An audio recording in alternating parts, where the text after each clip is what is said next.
देश नीति केवल सच्ची और पक्की खबरें। दोस्तों, मोदी जी अगर 400 सीट जीतते हैं तो वो सबसे पहले संविधान को संशोधित कर खुद के संविधान को अंबेडकर के संविधान से ऊपर रखेंगे। जी दोस्तों, 400 के नंबर के पीछे का राज पता चल चुका है। 400 पार के नारे के साथ संविधान बदला जा रहा है। दोस्तों, ताजा खबर आई है कि मोदी जी 400 सीटों के साथ संविधान बदलने जा रहे हैं और ये कोई हवाई बात नहीं है।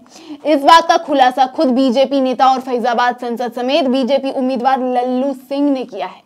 मोदी जी के 400 पार के नारे के पीछे का षड्यंत्र दोस्तों खुद बीजेपी नेता उजागर कर रहे हैं, जिस बात को अभी तक अरुण गोविल, ज्योति मिर्धा, आनंद कुमार हेगड़े कह रहे थे, उसे विस्तार से अच्छे से लल्लू सिंह ने बताया है। आप खुद सुनिए। इसके लिए कई नियम बदलने होंगे, संविधान में संशोधन करना होगा और बहुत सारे काम करने। सरकार तो 272 तो भी बन जाती है, लेकिन 272 की सरकार संविधान में संशोधन नहीं कर सकती। उसके लिए 2/3 बहुमत से अधिक सीट चाहिए या नया संविधान बनाना। तो इसलिए मैं आरएसएस कार्यकर्ता रहा हूं और देश के कल्याण के बारे में इस तरह बात करने की मेरी आदत है। मैं बस यह कह रहा था कि अपने देश को महान बनाने के लिए हमें यह सुनिश्चित करना होगा कि पीएम मोदी फिर से सत्ता में आए और हमें संविधान संशोधित करने की आवश्यकता हो सकती है, जिसके लिए हमें यह सुनिश्चित करना होगा कि हमें 2/3 से अधिक बहुमत मिले। ये उन्होंने तब कहा जब वो अपने ही बातों में फंस गए, जैसा कि आपने वीडियो में देखा।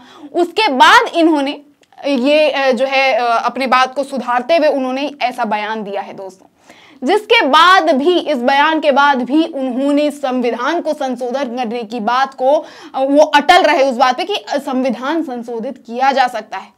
दोस्तों, वैसे तो ये बात 100% की है कि एक पार्टी 272 सीटें लोकसभा सीटें जीतकर सरकार बना सकती है, लेकिन 272 सीटों के साथ बनी सरकार संविधान में संशोधन नहीं कर सकती।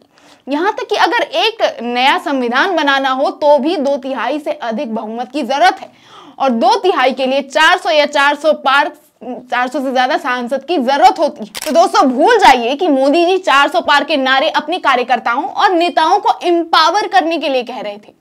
नहीं, उन्हीं के नेता ने इस बात की पोल खोल दी है। दोस्तों, लल्लू सिंह, जो कि सांसद बनने से पहले 5 बार अयोध्या से विधायक रह चुके हैं, राजनीति में अच्छी खासी पकड़ रखते हैं, उन्होंने अगर ये बात कही है तो बीजेपी और जो कि बीजेपी के कई नेतागण पहले भी कह चुके हैं, तो उसमें कुछ बात तो सच्चाई निश्चित तौर पर होगी। क्योंकि इस बयान के बाद, जैसा कि अभी आपको मैंने बताया, लल्लू सिंह ने माफी मांगते हुए इसे जुबान फिसलता हुआ भी बताया, लेकिन संवैधानिक संशोधन की बात पर वो कायम रहे। अब बताइए दोस्तों, कुछ ही दिनों पहले अरुण गोविल ने भी ऐसे टीका टिप्पणी कर संविधान को बदलने की बात कही थी। अगर आपने नहीं सुना है तो सुनिए। तो ऐसे में क्या संविधान जब हमारा देश का बना था, उसमें धीरे धीरे परिस्थितियों के अनुसार, काल के अनुसार चेंजेस हुए हैं धीरे धीरे, है ना। तो वो चेंज करना जो है वो प्रगति की निशानी होती है, उसमें कोई खराब बात नहीं होती, क्योंकि परिस्थितियां उस वक्त की कुछ और थी, आज की परिस्थितियां कुछ और हैं।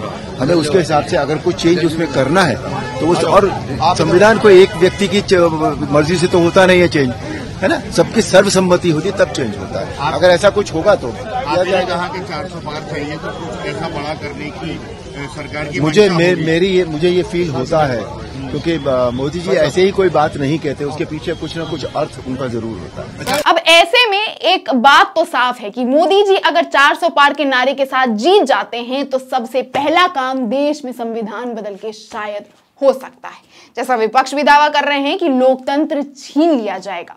क्या लगता है आपको, क्या होने वाला है, क्या संभावनाएं हैं? अपने विचार हमें कमेंट बॉक्स में जरूर बताएं और देश नीति चैनल को सपोर्ट करें ताकि हम आप तक ऐसे ही बेबाक तरीके से खबरें आपको पहुंचा सके। वीडियो को अगर पसंद आया हो तो लाइक करें और ज्यादा से ज्यादा शेयर करें। देखते रहे सच्ची और पक्की खबरें, देखते रहे देश नीति।